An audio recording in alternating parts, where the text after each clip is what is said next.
My name is Mel Chong, and I'm 81 years old. This is the fourth time I've come to visit my hometown.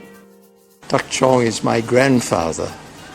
My grandfather left ژونگشان to go to Australia about 1870.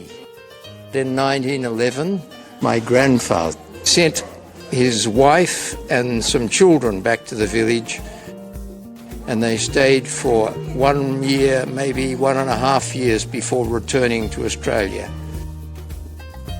Most of my knowledge of this village is from the stories that were told to me by my father. He remembered it only through the eyes of an 11-year-old boy.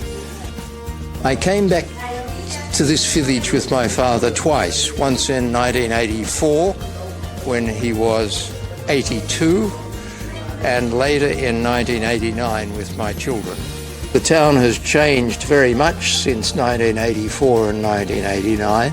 Now everything is so fresh and clean, and the roads have concrete, and the houses look much, much better. I'm a child of a mixed racial marriage. The difficulty for such children is that they never fully feel that they belong to one or the other.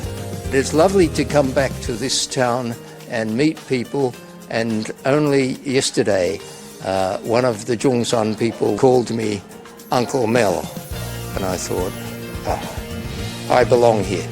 Beautiful village. I think I will bring other people back to join me here.